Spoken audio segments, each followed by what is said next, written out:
დღეს მოდით კიდევ ერთხელ დავუთმოთ დრო ბიბლიის სწავლებებზე და ვიფიქროთ ქადაგებით სათაურით ჯვარი და კერპთაყვანისმცემლობა.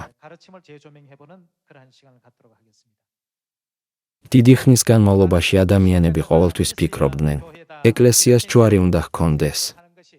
ეს იდეა ადამიანების გონებაში ღრმად ჩაიბეჭდა.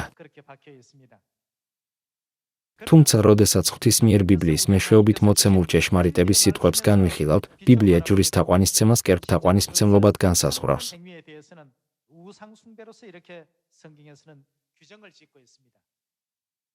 მოდით ვნახოთ გამოსვლა, თავი 30, 4 მუხლი. არ გაიკეთო კერპი და არც რაიმე ხატება იმისა, რაც მაღლაცაშია, რაც დაბლა მიწაზეა და რაც წყალშია მიწის ქვემოთ.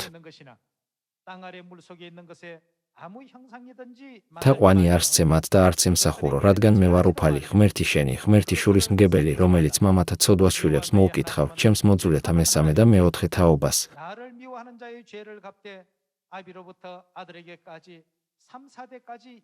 და წყალობის მყოფელი ჩემს მოყვარულთა და ჩემი მცნებების დამცველთა მრავალ ათასეულ თაობებისათვის. ბიბლიის 25 წიგნში ჩაწერილ ღვთის სიტყვებს შორის არის ძალიან მნიშვნელოვანი მცნება, არ სცე თაყვანი კერპს. სწორედ ამიტომ, როდესაც დანიელი, შადრაქი, მეშაქი და აბედნეგო ბაბილონში ტყვედ წაასხეს, დანიელის სამმა მეგობარმა არასდროს თაყვანი არ სცა ოქროს კერპს. ისინი ემორჩილებოდნენ ღვთის სწავლებებს და არ მონაწილეობდნენ კერპთაყვანისმცემლობაში. მაშინაც კი, როდესაც სიკვდილის პირას იმყოფებოდნენ. ამ ისტორიის ნახვა ბიბლიაში შეგვიძლია. მოდით, ღვთის იგივე ნება ვიპოვოთ ლევიანთა 26 თავში. მოდით, განვიხილოთ ლევიანთა 26 თავის ერთი მუხლი. არ გაიკეთოთ კერპები და ქანდაკება და სვეტი არ აღმართოთ თქვენთვის და ქვა გამოსახულებით არ დადგათ თქვენს ქვეყანაში სათაყვანოდ, რადგან მე ვარ უფალი, ღმერთი თქვენი.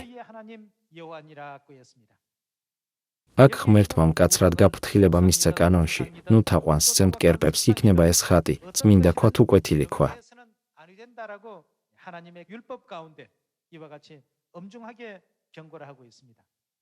მოდით, გადავხედოთ მეორე რჯულის მე-27 თავის 5 მუხლს.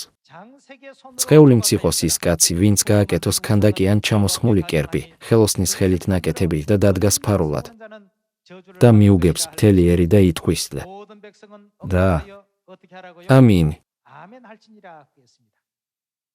დაწერილია, რომ მთელი ხალხი იტყვის, სწორია და სამართლიანია დაწყევლილიო. თუ უბრალოდ ვიტყვით, რომ ჯვარი კერპია, ბევრი ადამიანი იკამათებს ამაზე. ეს იმიტომ ხდება, რომ თითქმის 1500 წლის განმავლობაში ჯვრის თაყვანისცემა მათთვის გავრცელებულ პრაქტიკად და ბუნებრივად იქცა. პირიქით, მათთვის უცნაურად ჩანს, თუ ჯვარი არ არის. მაშინ იყო თუ არა ჯვარი ეკლესიაში იესოსა და მოციქულების დროს? არ იყო. იესოს ამაღლების შემდეგ ჯვარი იყო? არ იყო. თუ არსებობდა, ის მხოლოდ რომაელების მიერ სიკვდილით დასჯის იარაღად გამოიყენებოდა. ჯვარი, როგორც წმინდა ობიექტი, არც ადრეული ეკლესიის დროს ყოფილა და არც მის შემდეგ.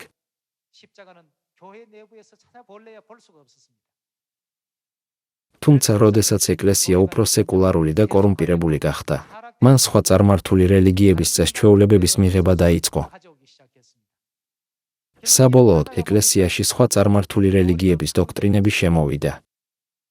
ჯვარი ერთ-ერთი შედეგია, რომელიც ამ პროცესის შედეგად წარმოიშვა.